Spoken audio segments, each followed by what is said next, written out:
Welcome to the Jeff Ball Show. Welcome to the Jeff Ball Show. Welcome to the Jeff Ball Show. Welcome to Jeff Ball Show. Welcome to the Jeff Ball Show. Welcome to the Jeff Ball Show. Welcome to the Jeff Ball Show. Jeff, a serial entrepreneur, has founded and sold over 20 businesses, including one for over $30 million. With a proven track record of success, he's directly employed over 500 people and is revered as One of the most influential entrepreneurs of our generation. Follow Jeff's life live as he builds his next business in real time And introduces you to other inspiring creators and leaders along the way. Yeah, but I hear ya. okay, so the podcast, the way I want to do it, like we did a really good one the other day, and I want to use that too. But Okay. I told Kyle when we're looking for interviewers, I was like, let's get Monika as like a longer I love form it. thing because she was like really well spoken and everything. you. So, but I want to like, if we can get like the preamble bit about like your business and everything, and then why you decided you want to start your business. And then I want to get like specific questions about your business, you Please. know, Yep. so that the entrepreneurs who are following us that are starting a business, it's not like that higher level stuff. We'll get into like some granular nitty gritty kind of stuff about your business. Yep.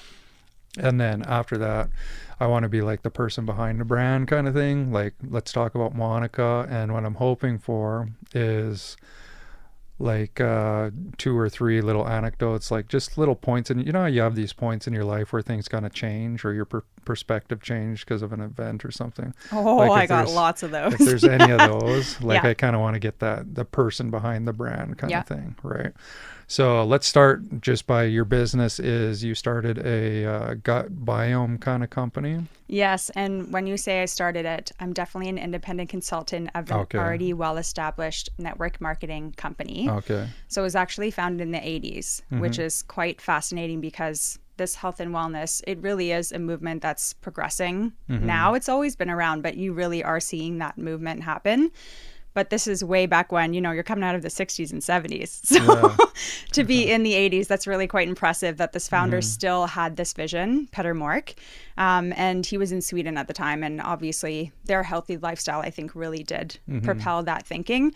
But he knew that he wanted to grow. And the way that he saw that, especially coming to the States in North America, was to attract independent consultants who would represent his brand. And in turn, he would create more healthy beings who looked at life from a much more holistic perspective, but also who could create a life for themselves and their family, which is really awesome. So I'm happy to be part of the legacy.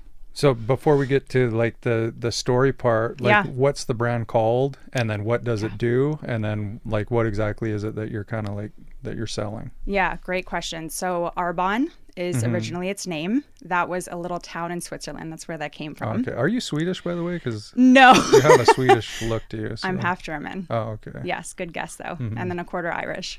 Oh, I'm a little Irish too. It's a great so, drinking background. Yeah. Yeah. Perfect. So yes, Little Town is what it was named after, but it is really based on offering an amazing lifestyle, a holistic lifestyle, something that allows you to create freedom for yourself, but also you're focusing totally on your own health and wellness. And that's through clean products that are by European standards, not North American or Health Canada, as well as focusing on vegan. So those are the main components of it.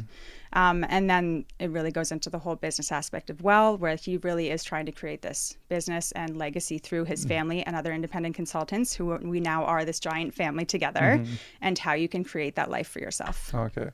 So the brand itself is it about gut biome? Is that what it is? It largely focuses on gut health now.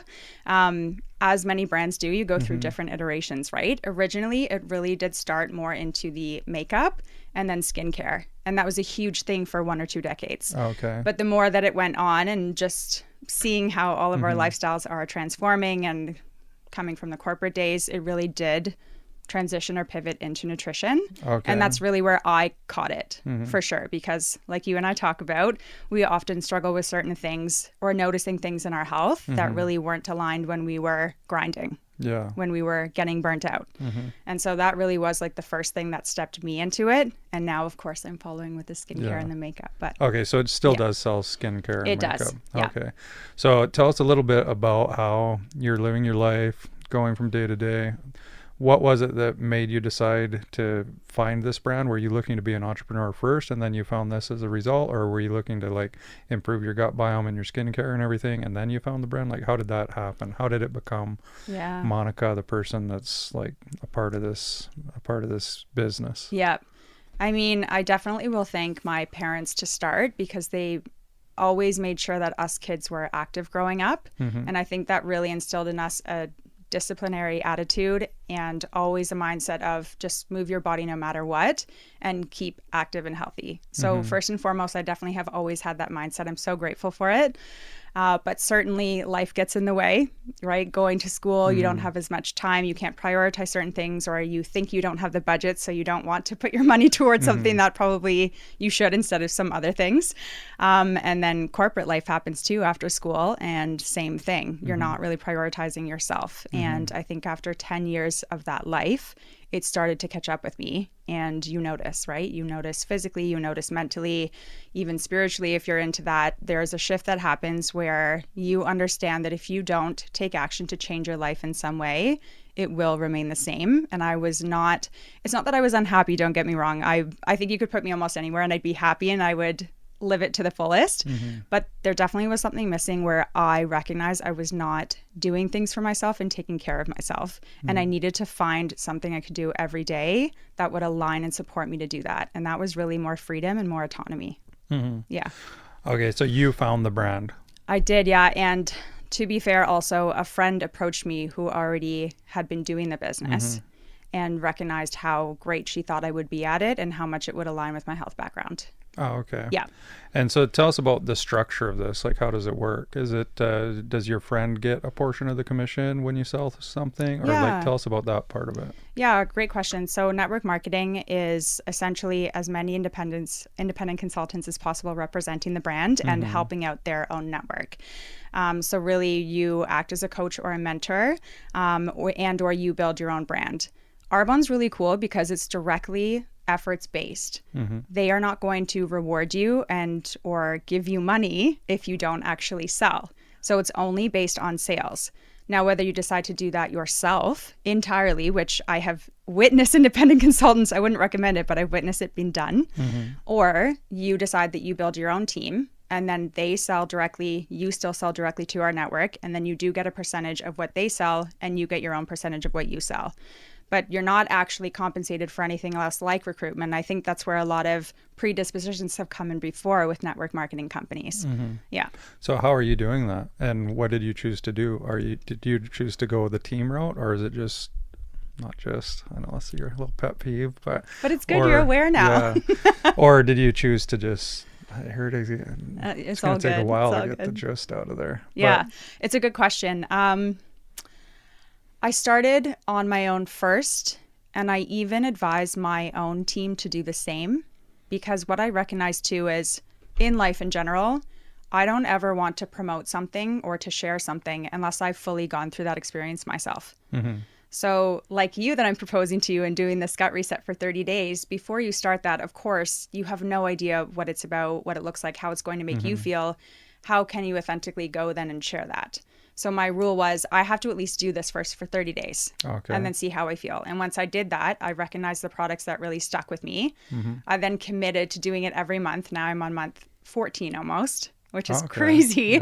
But only then in that process was I comfortable enough to start introducing it more on the team side to my close friends and family to then join me. It takes a bit of time to build that confidence, not unlike any other company, right? Yeah. And how has that gone? Like, what kind of marketing are you using, and like, how is it working out? I know when the first time I met you, it was within 10 minutes we were talking about Arbor. Well, this is the beautiful thing about Arbonne and health and wellness in general. It doesn't take long to get into that conversation because everyone talks about it. Yeah. Like, health and wellness is at the forefront of anything. And I don't even know if I first said it to you. I think it kind of weaved into our conversation on the boat because we had already been talking about either lifestyle or different foods we were eating or the drink. You probably offered me something to drink and I said, I don't drink. And you're like, why? But it's a natural progression in a conversation. And so many people ask me before joining the team, like, do I have to be super salesy or forceful? And you don't, because these conversations happen. so naturally. Yeah. It's really nice. Yeah. Yeah. Because that is a big thing. Like nobody wants to be like No the one wants salesy that. kind of person. No, and I don't train my team that way either. Yeah. Yeah. And are you doing mostly Instagram marketing, or what else are you doing? I notice a lot of stuff on your Instagram. Yeah, I mean, truly, they call it network marketing because of your network. And Okay. I've largely been working off that since I started, as well as direct selling with people that I meet.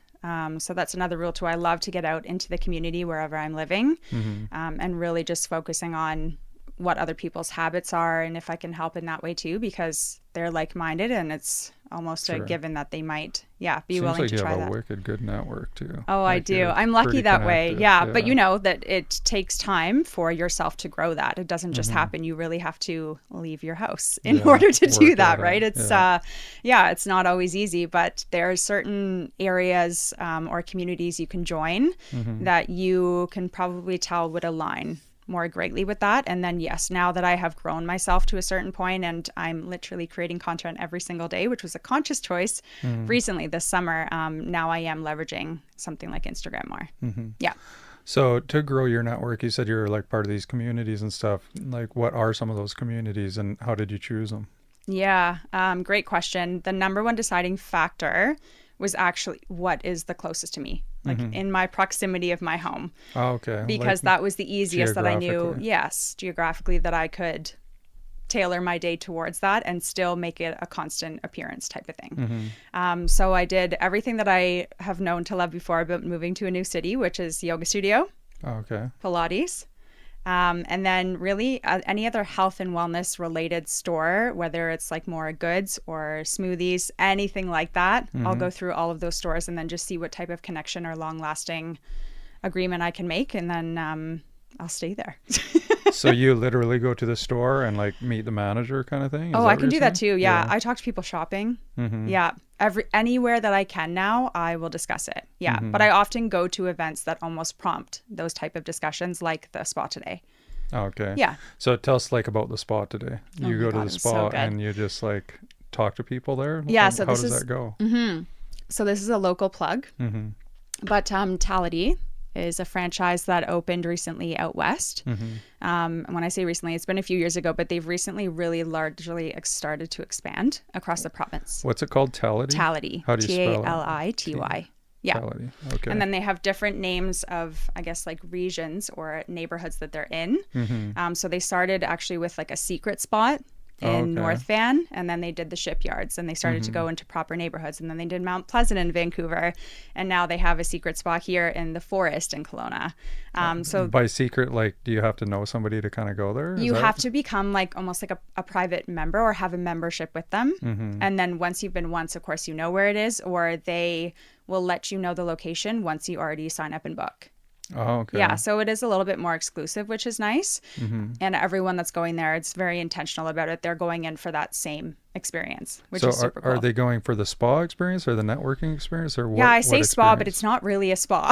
Okay. It's a spa in that it makes you feel just total zen, right? Like it really controls your central nervous system. It brings you back to nature and all those natural elements. But really, what you can do is either guided or self-guided, but it's a focus on the self. So it's this whole immersion where you walk in, you get into your robe, you're just like fully there already, right? And then you go through a cold therapy process. And so what's you'll that? cold plunge. Yeah, cold plunge. Yeah. And you have different tubs of different temperatures, depending on how cold you want to do. And then after, you're supposed to go into the sauna. And they have prescribed time zones for everything. And then you're supposed to go and sit by the fire and reflect. And you can bring a notepad or journal. And then you fully go through that cycle again. And then they offer tea and kombucha as well. Oh, that So sounds that you stay cool. hydrated. That sounds relaxing. It too. was the best. Yeah. That's In the probably why I'm forest. so zen right now. Is it In the forest? Yeah, there were deer behind us. Oh, cool. It was magic. Yeah, I've been starting to do that at the gym in Calgary. Yeah. My favorite is cold tub sauna kind of Yeah, thing. shock the system. Yeah. And even this, like I did a podcast interview right before you. And I was like, I need to like go meditate or something for Right? like 10 minutes just so I can like show up for Monika. So I'm not like, It's so blasted true, kind but of we thing. never really used to focus on this stuff. I love seeing that from everyone now. We really are being much more intentional with our time and how we show up for others. Yeah. I don't think it was really a thought before. And this is another thing that I love so much about the gut reset with Arbonne. They have taken the nutrition side, and that's one thing.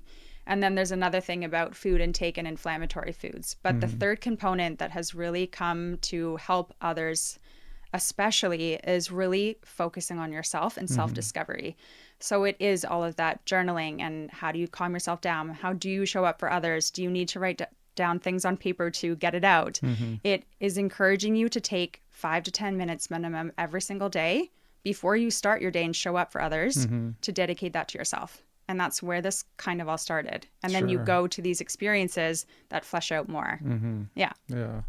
That sounds cool. So like you have I noticed you added me to a group on Facebook where, or was it Instagram? I forget. Instagram, I think it was. Yes. And every Both day meta. you like make a note in there. This is day, what are you at 27 now? Yes. So funny enough, that's actually a different program, but it aligns with the gut reset that I'm doing with Arbonne, thankfully. But that's actually 75 hard. And it's not a new concept. Yeah. Many people have done it before. I just had never done it. What 75 card? I don't know what that is. 75 hard. So you decide on your start date and you take 75 full days to practice the same set of routine and healthy habits every single day. Oh, okay. Yeah. Things like 4 liters of water, which is why I have this tub with me all the time. The journaling, the meditation is all part of it too. You have to read minimum 10 pages a day of books. So you go through a lot of those. You have to do 2 workouts in a day, but one has to be outdoors and they have to be separate at different times. So there's really strong routines. And if you miss any one of those components, you're out or you start again. So, yeah. It's effective marketing because every day you post, I'm like, oh man, I should have started. I've gone like day 27 right? already. Right? Yeah. No, it's a really fun. I'll probably do a wrap up learning after that or something because I'm almost on day 30 and it's been incredible. I feel amazing. And I'm lucky too because the diet that I have now already follows the Arbonne's 80-20 rule of their gut reset. So I actually didn't have to change much there, which I think a lot of times that's maybe the hardest part for some people, but I had already been there. So it was really nice to incorporate it. Sure. Yeah. And then I was even taking pictures of my healthy food. I was like, I show this. Yeah, I'm so proud of you. That's awesome. Okay. So I have a couple more questions about the entrepreneurial aspect. Yeah. And then my favorite part of the show is actually getting to know a little bit more like about Monika and how Monika, like what led to starting this business or just starting your program. See, I'm eliminating the just. I'm very proud of you. So we're making progress here. So it's a commission based, it sounds like. Yes. And so what you kill is what you eat kind of thing, right? So what's that like, and how do you motivate yourself to sell in a business like that? Because sometimes it's tough to motivate yourself if it's all commission based. Yeah, for sure. No one's being killed. It's all discipline, right? It's all up to you to decide how much effort you put into something. The biggest thing that I found becoming an entrepreneur was that realization. If you're deciding to make this choice to leave a corporate structure, to leave a lot of mentors and leaders in your life, to leave something where it forces you to go in every day to do certain tasks, you better make damn sure that you can do this yourself in your own life on a daily basis. There's a reason that I'm on Arbonne 30-day gut resets. There's a reason that I do read Grant Cardone. There's a reason that I'm doing 75 hard. It keeps me aligned. And I know then that I can keep within my structure if I have those bounds. If I don't, I'm also really lucky that I was raised with that disciplined mindset. And my father also put us through martial arts. And I think that also helped my mindset huge. Sure. I just persevere like no other. And I do not give up because I also know that you really don't have a choice. Like you said, if I stop working, that is my lifeline. Yeah. Like I do not have an option. Things happen, of course, but you pivot, right? That's really interesting that you say that because the discipline part, like sometimes I think a lot of being an entrepreneur is just being able to self-motivate yourself, but it's more than self-motivate yourself. It's put processes in place that keep you aligned. And it's like one of the main differences between like working for somebody else or working in a job or something is you're essentially just outsourcing your self-discipline mechanism. Yes. Because there's so many people that start a business and the reason that fails is they don't realize that one of the most important things about the business is just like getting up at a certain time and getting your tasks done. For sure. And keeping yourself accountable. Yep. And a lot of people they like to like rag on their boss and everything when they're working, but essentially like I would say like probably about half of what a boss does is just keep people like working their 40 or 50 or however many hours they're supposed to work. And then people are like, oh, you know what, I could do this without a boss. And then they quit their job and they start their entrepreneurial journey, and they're like, I'm going to take a week off. And the week turns into like 4 months. And then it's like easily happens. They start working at noon and they quit at 4 because something and then they happens. wonder why. So, so when you brought these books in, I was like, oh yeah, she's like you have to got this program in place, and she knows like how to hold herself accountable. Because I sometimes think, I always say that like entrepreneurship takes a little bit of luck, but luck comes like I think every 15 years or something. Right. And it's like if you're holding yourself accountable and you're actually working for 15 years, eventually that luck will come. It will grant you, yes. Like no matter what. But if you take a year off or 2 years off and that luck happens to strike at that time, and it's like, well, you know what, you might have another 15 years before that cycle of kind of luck or whatever you want to call it kind of comes back, right? Yeah. So I'm always curious, like and I'm trying to focus more like on the person. So I want to know, like, Monika, like, what was it that brought you to this point? Like, what are those points in your life where it's like you're living your life and then like some event happens in your life that changes? Like, do you have any of those stories where your perspective was one way and then something happens and you're like, you know what, I don't think I was right, or you know, I want to live this way now or something? The seed was definitely planted when my Arbonne mentor did reach out. When they start sharing the story with you and what their lifestyle looks like and financially what they're being able to make, the amount of people that they're able to help, that's definitely starting to crank in your brain. So that definitely was happening behind the scenes around the same time that I had always told myself when I reached 10 years, I reassess. Okay. And that was last summer. So you had a 10-year plan? I did. I have a 1, 2, 3, 4, 5 and up plan. And like, was that on a calendar wrote down, or was it just like an like age a journal that you hit? Yeah. Not really an age. It was 10 years, whatever that was. And I say that because I had been in school for a long time. I actually did school for 8 years. Okay. But in between those, I had breaks where I was working in the field, and then I would get back, because we know that working in the field really is where you get your true experience from. So I always made sure that was a thing. But when I did hit that, I knew that at the very least, I had to look at my goals and to understand if where I was in that moment would get me to where I wanted to be by X time. My answer was no. Okay. Based on where I was. So bring us back to that moment when you had that realization, you had this 10-year plan. Yeah. When did you make the 10-year plan? Were you in university at that point? Yes, I was in my early 20s. Early 20s. And were you studying a master's degree at that point? Or at what that were you point, doing? I was doing my master's in urban planning. Okay. Yeah. And so you're in university, you're doing a master's degree in urban planning. Did you actually write it down in a journal? I did. Like I wrote it down. on At the paper? time, I wasn't journaling. It wasn't really a thing, but everyone was on their computer. So I put it in like a Word doc. Okay. And I had like a 10-page, I guess I'll call it like personal plan. It's like a business plan for a corp, but it's for you. So you actually had that wrote out. I did. And I also, the progression of my career, if I stayed in corporate real estate and what that looked like and what I made at what point in time and what title I had, not that title matters, but just for direction and a place to grow and what that looked like. I had both sides. So 10 years later, you're in corporate real estate. Is that right? Yes. So you're working in corporate real estate. Yeah. Did you get like a ding from Word or something, like ding, it's been 10 years? Or was it kind of like a certain date? Or how did you know? Oh, I checked it all the time. Oh, you checked it all the time. Yeah, because every single time that you either moved jobs, got a raise, I checked in with that. Right. Okay. Because it's almost like a checklist. It's a fun thing. You're like, I accomplished this. I'm on track. So I was always checking it and even writing down certain comments about things or how I could get to that next point or how I could be more involved to grow my network. So that was always a check-in for sure, especially when those milestones happened. Yeah. Yeah.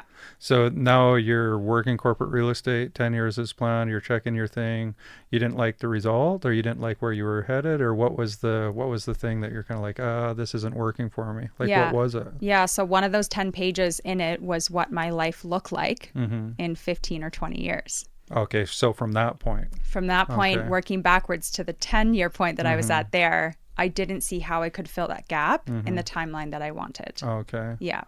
And so you came to the realization if you keep in commercial real estate, which is surprising because it seems like commercial real estate is a good job. But It's not. And like I said, I was never unhappy. I really have to strongly reiterate that so many times. I had an absolute blast. I worked with wonderful people. I had amazing opportunities. And I got to live in different cities. I lived and worked in Toronto, and then I did the same thing out west in Vancouver. So it's not that I wasn't happy in those roles. I learned a ton. And it would have been easy for me to stay. Don't get me wrong, too.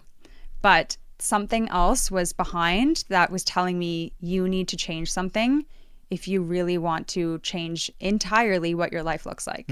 Yeah. and what do you want your life to look like in 10 or goodness. 15 years? Like, what is it that's different? Yeah. I mean, I would name all of these things and paint a picture for you or materialistically list things out. But the reality is when I got down to the two main things, it was that I had full autonomy to decide what I did every single day and time and financial freedom. Oh, okay. Those two things, that's what it really came to. Everything else, sure, you have like a certain home that you want to live in a certain area, you want to be able to go home and visit your parents, maybe, whatever it is, travel. Yeah. All of those are requirements, but it came down to those two solid things. And I did not have that when I was working corporate Yeah. full time.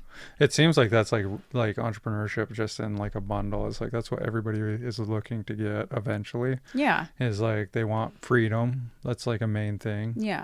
And then they want autonomy. They want to Yeah. be able to do what they want. And they're willing to every day. compromise and sacrifice upfront, Sure. knowing they still won't have that for a Yeah. while, but knowing that the outcome in 5 or 10 years would be different and you will have Yeah. that versus maybe Sure. not ever achieving that. Yeah. So something not tied to business. Let's go Yeah. even younger, maybe. Okay. Like, what was like one of those moments, maybe in high school or something? Like, just give My us party like days? your party days. Yeah. Like, tell us a story about like something that just changed the perspective of your life. Something, just a main event. You know, like when you're thinking back in your history and you're like, okay, I had like 3 or 4 for me. I have like Yeah. 3 or 4. It's like, okay, I changed here, I changed here, I changed here. Oh, there's Let's so go many like a pivot little moments. younger. Yeah. And just a big one. Like, choose a big one. Yeah. Well, the first one was that when I was 17, I knew that I wanted to get my real estate license. Okay. And my parents were like, heck no. Why did they not want you to? Probably fear and just safety of your children doing something safe and reliable. Classic. Okay. Yeah. And I'm really proud that they pushed me because I did then get addicted to learning in school and I love that background that I have. But at the time I was upset and I didn't really understand it. But they did really push me into university, which was fine. But that was like the first moment where I was like, okay, I need to figure out the why behind that. And then at a certain age, if I'm satisfied and I did school, which is exactly what happened, I did go back to get my real estate license. Oh, did you? Yes. Yeah. So that was one of them. Another one is relationship related. I don't know if that's what you're looking for. Yeah, do that one. Let's so check in with that. the juicy stuff. Yeah. So from 17 to 25 for 8 years, I was in a relationship, long term, and we had grown up together. But that was a pivot moment too, where we had gone through everything. We grew up together. We went to different high schools, but same town, went to university together, which are all very big life changes. And then we'd had a point where he had been off to law school and I was going in a completely different direction. I was just starting my planning career. I was going into development in the city of Toronto, and it was like polar opposites. And that happened. And from that moment on, I realized, oh my goodness, for the last 8 years, I had been prioritizing the relationship so much that I actually lost myself in what my own goals and vision were. Oh, okay. Like completely. And it happens a lot. Like a lot of, we're selfless beings. We want to appease others and we love that side of things. But I just was too young to recognize that until it hit me one day. And I realized I had to do that. So I literally intentionally decided to be single for 8 years preceding that. Oh my goodness. Yes. That's a long time. And I achieved it. 8 years? Yes. I don't know if that deserves a high five. You can or still not. date. You're single for 8 years. You can still date, but just long-term relationship wise, that was my intention. It was, I needed to truly found out who I was without due influence anywhere. Yeah. So was that a 1-day thing when you kind of like you just woke up one day and No, it transpired because we knew that there was this moment coming up where that direction and that direction were, and that they were moment gonna was merge. he would have to go to law school. yeah, this was the summer and the fall was coming, basically. Yeah. Are we about out of time? No, just back up a little bit because you're in her frame too. Okay. Cutting What off. time is it there, Kyle? We got a hard. He has to shut the studio. Yeah, no down. worries. Yeah, it's 4:52. You're good. It's 4:52. Yeah. Okay, perfect. Okay. Just keep grilling me. The relationship part is interesting. Like I don't know what it is about relationships, but people are always interested in Because you learn relationships. the most, not just about relationships, you learn the most about yourself. Mm-hmm. It's how you react to situations. It's how you become independent without someone. Mm-hmm. Yeah. So this boyfriend of 8 years, was he blindsided when you're like, yeah, I think I'm going another way, or how did that all work? he was going another way. He was going regardless? another way. Yeah. Yeah. Huh. And why did you decide you needed to go for 8 full years being single? Like that seems like I don't want to say extreme, but that seems like a fairly substantial amount of time to like Yeah. decide, you know what, I'm not going to date anybody seriously for 8 years. Yeah. I mean, it all comes back to my like true business planning and personal planning that I did. But if you think about it too, dating someone for 8 years in all those times in your life that are like highlight milestone moments is also extreme. So I felt that I needed to go the other way and be that extreme to find myself. And the other thing too is the things that I wrote down, like returning to school again, living and working in a different city, and all those other things. I knew that it wouldn't really align if I started to date someone, whether it was long term in one city or long distance in another. It just would not mesh well with the ambitious goals that I had for the following 10 years. Were there any times in that 8 years where you dated someone and you're like, I kind of want to date this guy long term, but I made a call, so he's out? Yeah, like not really a feeling that I wanted or needed that. I had some great short-term relationships. They were super awesome, very amicable, right? But it's just, I think I was on a mission, Yeah. to achieve a certain part of myself. And I knew that I had to. I love being single, honestly. I really do. Yeah. So if you had to take like 3 characteristics of your 25-year-old self when you kind of made that goal, and 3 characteristics of your current self, or I guess after the 8 years it would be 32, 33. What would the difference be? What do you think the difference is? And are you glad that the difference is there? Or? Yeah, very glad, very proud of myself. I was still very ambitious back then. I was very strong still back then. But I think in certain areas I lacked confidence. And it wasn't because of my mindset so much as it was the lack of experience I had, whether it be the corporate world or meeting other groups of people or public speaking or leadership roles, right? Any of that I would learning or come to learn in the following decade. But that piece of confidence in myself to achieve certain things, and then also just the experience alone, I think is really what was missing. And no one else can give that but you. Yeah. Yeah. Okay. Yeah. So your next goal is 12 years from now. I think that's what you said, 12 years from now. Not being single? Yeah, not being single. Like where in 12 years from now, like what is, if you had to paint the picture of your ideal life, Yeah. you know, you're working towards this goal now, you're journaling, you have all these like life plans and everything. Like what does life look like when you like, let's say hit 45 or something? Like where are you at? Yeah. What do you want? What are a you good working question. towards? Ultimately, that freedom will be fully accessible to me. I will be making and calling my own shots, which I'm getting there, but I'm not still fully there yet. And maybe it revolves around a family, right? I mean, you can't say definitively what it will look like, but it's definitely something I aspire to have. So by then I am fully supporting and leading in more of a mom role, which will be super cool, and being able to be a mentor there, but being fully present. Maybe I'm even homeschooling, who knows? Yeah. But being able to fully make those choices and raise kids in a very healthy environment. Okay. So Yeah. that's the end goal. That's why you want the freedom. That's why you want Yeah, all and that. it's not necessarily too, honestly, I've heard people that have wanted them and then all of a sudden they turn a certain age and they're like, you know what, actually I'm good. And that's why this question's hard, especially going into the 40s, because that might happen. Yeah. But like right now you want to have kids and you want to have a family. Yeah, I mean, not right now. Yeah, but soon. kind of thing? Not really. No. No. Just you said the next 10 years or 12 years. Yeah. I actually don't want them soon, and I'm making that choice. Yeah. I have so much growth to do still, and I'm so excited for even the next 5 years that it's really not frontal for me. Oh, okay. Yeah. Cool. Yeah. How it happens, I don't really care. It's the freedom that you want. Yeah. That's what yeah. you're And to be in after. control, right? You want to Yeah. be in control of your life, anyone else in it who you love and care about. And I definitely didn't feel that in the past. Yeah. Yeah. It was So- other people making that decision for me. Sure. Yeah. So now that you're kind of like on your own a little bit more, you're running your own show, so to speak. What's the difference? Are you working more now than you were when you were in a corporate job, or like what's the difference between now and then? Yeah. Definitely working more. Isn't that weird that you start your own business? It's weird, but it's not surprising. I expected it. The beautiful thing about it is not the hours of work. It's the freedom to decide when, Yeah. the freedom to decide how you show up and how you want to work, and also how you want to brand yourself and convey certain messages, right? Like the sky's the limit for you and there's no control. You make all those decisions, you and no one else. And that's a beautiful thing. Yeah. Yeah. Yeah, that's cool that it's like you can work more. Like usually people when they start their own businesses, they work more, but they like still like it more because it's like I'm working more, but I get to decide what I do when I do it. And you're building your dream, not that other person's, where you Sure. get a fraction of Yeah. something out of it, right?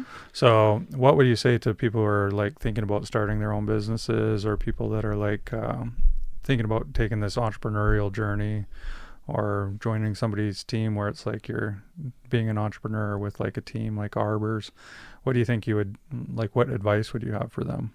Yeah, I would say get clear first before you make any sudden changes on what exactly it is your life or lifestyle looks like that you're moving towards, what your goals are, what your overall mission is that you want to achieve. And once you've done that, speak to as many different people as possible. What I find truly fascinating is so many entrepreneurs like yourself that I meet are so willing to have a chat. And it's so amazing to be able to get that experience through others and learnings and sage wisdom, because it's very much needed. And then once you have that clear, make sure, of course, that you can do the bare minimum, right? So have your bills covered, have that emergency fund, whatever it is you know that you need, but you're not going to stress yourself out on a survival level, because I think I've also witnessed a lot of that, and it really muddles with your vision if you can't get that clear. And once you have that, really you decide what your takeoff day is, and then you just do not stop until you hit that point that you want to get to. Okay. Yeah. So when you say you get clear, are you saying get clear as far as like, are you saying like literally write it down in a plan? Is that what you mean by get clear? I mean, Yeah. I find it most effective to write things out and then be able to go back and reflect to it. But maybe that's not everyone's jam. I don't know. Maybe they do it in a different way. Maybe they're literally meditating in the morning and manifesting it every single day, and it doesn't leave their brain. Yeah. And then it almost sounds like you're saying maybe don't leave your job and start kind of a side hustle until the side hustle kind of like takes over. Is that what? I mean, you can do either. I pretty much left cold turkey, but I also had something part-time still that I knew I loved and that I knew would bring me a certain amount of income. So I think it is really good to safeguard yourself in some capacity, but one that's not stressing you out. Yeah. Yeah. Yeah. What do you think the best piece of business advice is that you've heard so far? I mean, the quote or phrase around the habits that you take on today are what define you a year from now really got to me. Yeah. Who said that? That's a great question. Not sure. No, I don't know. What's the best? Someone. What's the best like non-business quote? A life Seems like quote? yeah, it seems like you would have a lot of those for some reason. Oh, I'd have to think about that. I'll probably do like a Maya Angelou comment or something. Oh, what? A poet comment. A I poet don't know. It's going to be so cliche. It's going to be not a quote. It's going to be messages of work on yourself, be kind, put yourself out there, ask for what you want. They're mantras. I would call them mantras. Yeah. Yeah. Things that it's mind positivity, right? Sure. Speak to yourself with kindness, diminish self-doubt, Yeah. all of that. I think mine would be, I for some reason I like the word conundrum. It's problem admitting no reasonable solution. I sometimes think Yes. that people are like, they always for some reason think that every problem has like a reasonable solution, and they like kind of like just have to go and like find the reasonable solution, and as soon as they find the solution, then it's like a key in a lock and everything opens. And it's like, Right.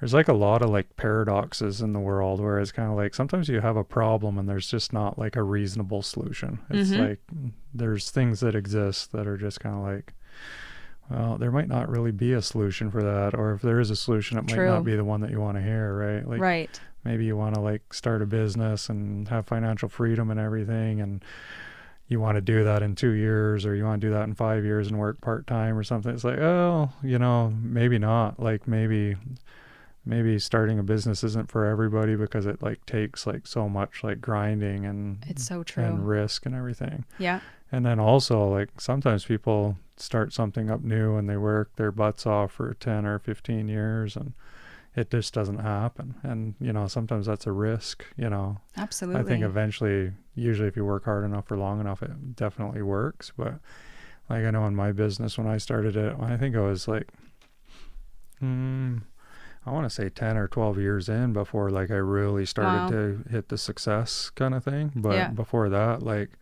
I think I was 8 years in, and man, like if I wasn't bankrupt, I was like so close to it. Yeah, what a thing. grind. And it's like, you almost have to hit that point though, right? Yeah, it's kind of like, do you move forward from here? And, you know, I think that's kind of the stressful part about like business and going your own way and everything is it's like, there's not like a fallback. There's not a fallback, and there's also not a clear-cut path. So like one of the things that I think one of the reasons that business owners sometimes make more money or demand more money than employees is because they're like forced to almost have like, I don't know what the answer is. I don't know where the next job is coming. Like one of my things, or one of the services I almost felt like I provided for my employees when I was in the construction industry was I knew we were just about out of work all the time, in 2 months. But I used to tell my employees like, yeah, well, I know where our work's coming for the next 6 weeks, but after that, I don't, and they would just leave, right? It would be like, they would start putting their resumes out because that like level it's fear. of, it's like you're asking somebody to like have this level of uncertainty and live with that anxiety. Right. And they didn't really sign up for that. They're signing up for like a 9 to 5 with certainty. And so after a while, I just got confident enough in myself that I was like, okay, well, one thing I know is we're out of work, but another thing I know is I'm going to find work. So amazing. And that's a true leader too. Yeah. Instead of telling them we're out of work in 6 weeks, and sometimes we would be out of work currently, I would just be like, oh no, we're going to either go here or here. Or I would just start pretending my leads were like solid. And then it's like, oh, then all of a sudden my employees would stick for 10 years, 15 years sometimes, because it's like I was like providing this level of certainty. And sometimes I think like with employees and employers, it's kind of like you kind of got to be the person that bears the brunt of that uncertainty and provide certainty. Risk, that's what you're there for. Someone's got to do it. So, take me back to the point that you talked about where you hit the 8 years, basically almost went broke and then swapped, because that's a huge mindset shift and also huge in terms of encouraging your team, finding that next business deal or lead. Like where were you and how did you persevere? I was in the territories at that time, and I'd been working 8 years through the 2008 financial crisis and everything. And crushing doesn't go so well in the cold, and we were heading up against the cold. I didn't have a project done, and a lot of the way that I funded my businesses was I rented equipment from, I don't know if I should say this or not, but it was Rocky Mountain equipment. Okay. And I was like $500,000 on back payments because I hadn't paid them for 3 or 4 months. And I was waiting for payment from the Northwest Territories government, and then I had other payments, and I actually had to phone everybody because that wasn't my only debt. I had that $500,000. And then I had another $300,000, and then I had a credit line at the bank for $200,000. So I was like $1 million under. Wow. And so I knew I couldn't pay that. And so I phoned my mom actually, and I asked her if she would mortgage her house or not. Oh my goodness, Which that's in serious. hindsight, I would say, don't I ever do would not that. advise that. No. That's a bad business move. But she What said not to yes. do. Yeah, she actually was like, yeah, I will mortgage What my a house. good mom. Not a good mom. No. Don't do that if you're a mom. So she gave me the money. Wow. And it wasn't $1 million. I think it was like 360 or 380,000 or something. And so she gave me 380,000, and I phoned all of the creditors, and I was kind of like, hey, we're kind of at this point now where you take 360 and I'll pay all you like a percentage, and Right. you Flush it erase the out. debt. Mm-hmm. And for the equipment company, you let me keep renting this equipment for a period of time. And so I phoned them all, negotiated with all of them to like reduce that $1 million into the 360. Wow. And they knew that it was like, well, it's 360 and that's a mortgage from his mom, so he's bringing in fresh money. Or we just roll the dice, and if he doesn't make it, which it doesn't look like he's going to, then we get nothing, kind of thing. So they all independently phoned me back. There was a bunch of negotiations, but eventually they all said, okay, we'll take the 360. Okay. But that put me at a huge risk, because usually when you go bankrupt, you get to start from zero. Right. And so what I was bringing to the table I'm not starting at zero if I go broke. I'm starting at minus 360 because I got to pay my mom's house off, right? That takes a lot So of we guts. rolled the dice, and I found another job, and it wasn't easy after that. It wasn't just like a turn thing. It was like 5 more years of grinding and then slowly inching up. And then I think it was 14 or 15 years in when we just started having really good years. Like the Nice. economy just turned around, everything started working. But from year 0 to 8, I went pretty much broke. Mm-hmm. From year 8 to probably 13 or so, it was like, I don't know, I was like hovering around 0. And then like 2 or 3 years was we just knocked it out of the park. Wow. And that's why I say you have to have that luck, because that was the 2008 financial crisis kind of time. It's like, it didn't matter what business you had or how good of a business person you were. Mm-hmm. If you were like in debt in the wrong kind of Market's areas, the market. the market's the market. Yeah. There's nothing you can do about that. Mm-hmm.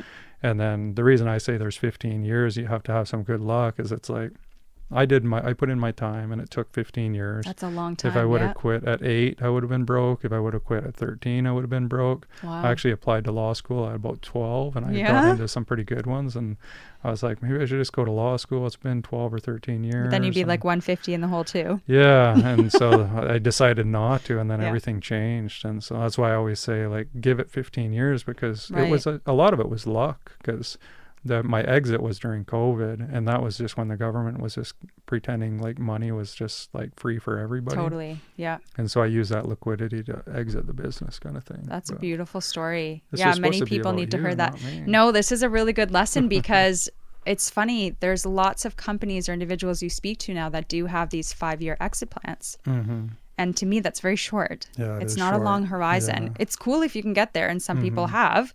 Many of which did it though during the pandemic, and I really hate to use that as a benchmark. Yeah. So to hear you, I Yeah. don't know, advocate for a longer term, that's really inspiring. Mm-hmm. Yeah. I would say, like, I talk to a huge number of entrepreneurs. I'm pretty passionate about entrepreneurship. Yeah. And I would say the vast majority of entrepreneurs after 5 years, they're still really close to zero. Like, zero is still within sight. Maybe they're a little below, maybe they're a little above. There are some that knock it out of the park, but Yeah. I do think, like, if you're going to start a business from scratch, I think 5 years is like you're close Infancy. you're close to infancy still. Absolutely. Yeah. Yeah. I And agree. a lot of businesses, more than half, fail before the 5 years. Yeah. So, but I think we have an exit here shortly. So, thanks for coming on the podcast. We did all of the boat interview and stuff. And I was like, man, this girl knows how to talk really well, Nice. really well spoken. Yeah, so maybe I'll go into TV. That'll be my next chapter. You'd Maybe do that's good. in You my would do- 40s. Maybe yeah. that's my next goal. you'd do good in TV. But tell us about these books real quick before we goodness. end, I have because you so brought many. all these books. Okay, they all serve very different purposes. The books of an overachiever, I feel like. One thing I always say to everyone is always have some sort of agenda or planner. Do you have one, or what do you use? I use my notes app, but I do Okay. like to actually write down. Like with my dates stuff. though, in terms of an agenda? Man, I used to. That's a no. When I was running a business, I did, but I don't anymore. Okay, so there's that one, and it serves plainly as like, what are you doing every day, and you can reflect on your weeks and months, Okay. sort of thing, right? So that's really handy. Then I have a self-care journal, and it's all about you and internally how you feel and how you're also using that to your advantage into your business to help yourself grow. Okay. And then I have a 5-minute journal. A 5-minute journal. Yeah, it's really That seems a cool, little but extreme to it's me. very, very popular. But essentially, it goes through different items in your life on a daily basis and asks you prompt questions. Oh, okay. And each of them are different every week that you go through every day, and that gets you closer to your ultimate goal. Oh, So it just okay. makes you think a little bit differently that maybe you couldn't do yourself if you were just writing things down, right? okay. Like a notepad. The book, 10X, or Be Obsessed, Not Average. Yeah. I have always been following him from more of a business perspective. I agree that some of the things that he says is offside and I don't listen to everything, but definitely from a business perspective, it's been very inspiring to continually push yourself, think outside the box, and think of sales very differently than what you normally would because there's a lot of things that we haven't been taught Yeah. and you're creating a barrier for yourself. And then the last one is called Your Financial Planner. This is really cool. This was actually founded by 3 women in Sweden who realized there was a lack of financial independence and acumen across women in the Okay. world. And they literally created this financial planner. I'm not even kidding you when I say that they write out everything for you in terms of your weekly goals. Oh, that looks cool. It's so cool. You literally budget and then they go through your net income, a 50-30-20 rule in terms of like budgetary and where you should spend, and all of the Okay. steps of almost what a financial advisor would take you through. Oh, But it's a book. I kind of want to get that.